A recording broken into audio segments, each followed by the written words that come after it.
Very well done. Well done. You mentioned about your character blaming everything on puberty. I still do that. Is that okay? That's okay? Until it hits. No heckling, please. All right. Our next author is Katherine Boyer. Katherine Boyer, M.A., is an author, speaker, and shamanic practitioner. Her master's degree is in counseling psychology. She is versed in the methodology of ACOA, Adult Children of Alcoholics, and has studied spiritual traditions ranging from Lakato Sioux sweat lodges to Kundalini yoga. And yet mostly she has learned much within the context of family, being a parent, daughter, wife, sister, grandmother, and elder. Her new book, Mending the Net, outlines methods to heal self and family of old dysfunctions and create new, healthy patterns. Katherine.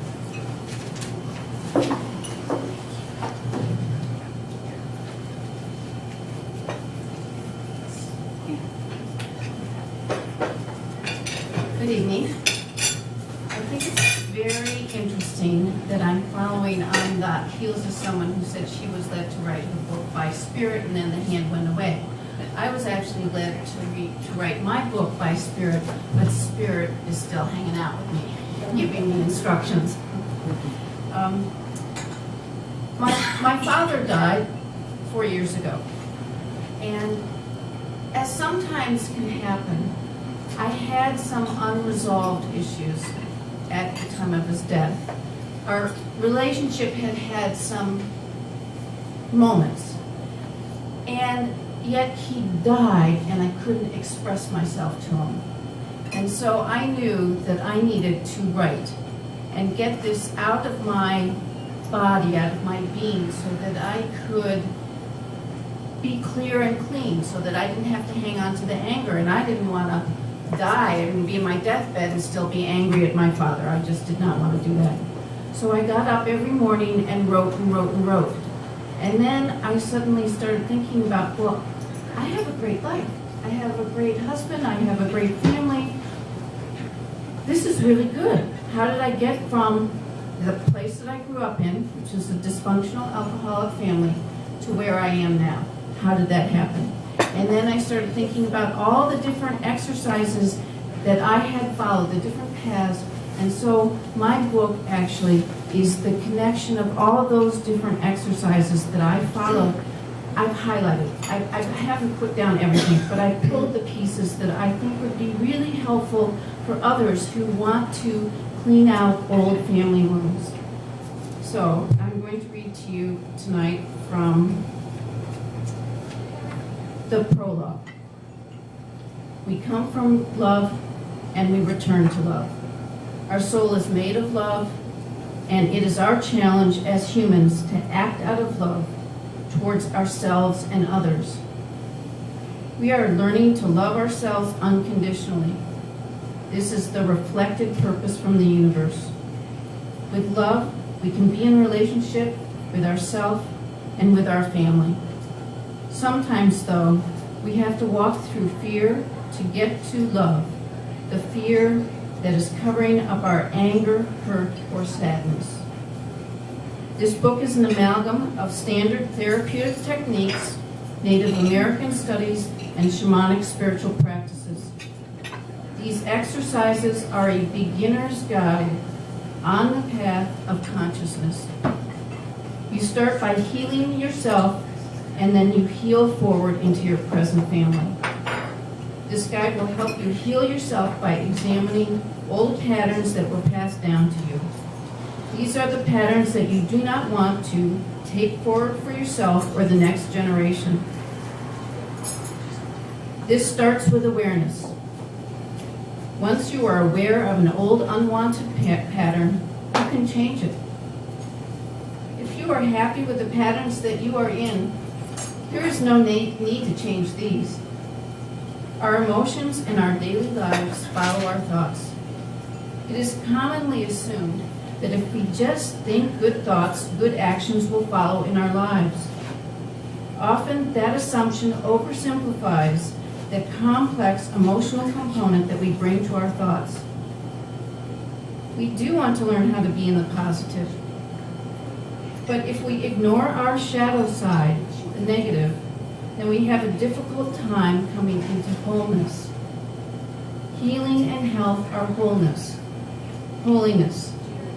Wholeness is accepting our light and our dark. Health is acting out of our light side. If we are healed, we can heal our family.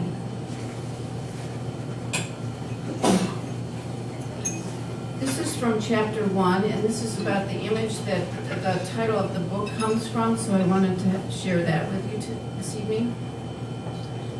Going forward, you can take a fish net, drop it into the water, and pull it back into the sunlight. The water droplets create prisms of flashing light. The fine mesh catches the sunlight as light dances around. Sunlight filtered through the water sparkles with rainbows. I like the image of a family being like a net of shining lights. The nexus point of the filament strands that catch the light are the individual souls. A family is connected between the net lines, and each individual light has his or her own place. Within the connectedness of a group, we have the ability to shine. We radiate our light and learn about our own strengths and abilities. Individuation feels good and connection feels secure as we each follow our own path. A family is a community, a source of strength, an extension of love. We are connected through layers of love with our family members. A family can be a safety net, a home of nurturance and rest for the members. We can relax into the fun and safety of it. But what if the family we grew up in, we were born into, was toxic and dysfunctional? It was a place that detracted from our health and well-being, where dangers lurked in the corner of the homes, where words and actions attacked and cut us like daggers and knives. What if we learned about pain and hurt, ugliness and meanness? What if the net and net family did not connect you or protect you? How do you grow into caring adults and become able to create a loving family group if we hadn't known it as a child? How do we as grown-ups know how to translate healthy parental love to our children if we didn't feel that love as a child? Is this possible? Yes, it is possible. It is possible to create a loving family even if you grew up in chaos. And the last little bit I'd like to read to you is from chapter 4 on Wa, and it's spelled W-A. And it's a concept that my husband and I took forward as we had the intent to create a healthy, happy family. I'm not going to read about any of the exercises because I think it's important for each individual to take the time to figure out which exercise works for them. They focus on standard therapeutic techniques such as boundaries and foundation, but there also is an underlying current of how to connect with your higher self, how to find protection, cleansing, and grounding, and how to find a spirit animal. And then there is therapeutic writing, which is writing letters to oneself. So this is Wa.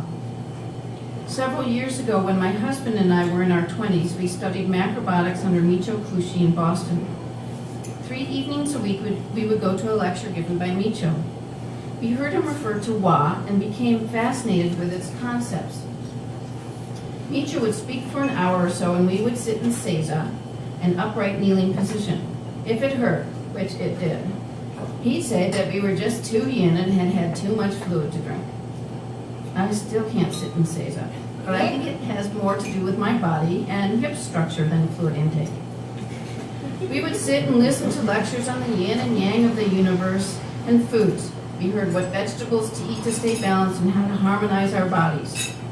We heard about attractions, cosmology, and how the universe, or Tao, was created by the force of yin and yang.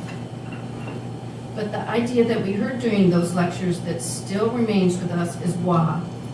Wa of the home, Wa of the family, is a Japanese concept for harmony, peace, and balance.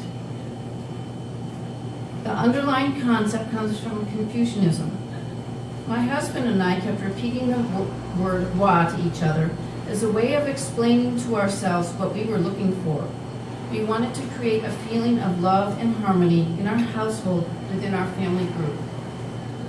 We viewed Wa as the harmony and balance that all the family members were creating together, a cohesive wholeness for the unit.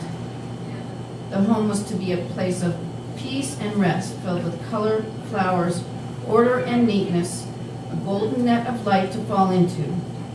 Yet, there is space for individuality as each intersection of light is separated by a golden cord of light.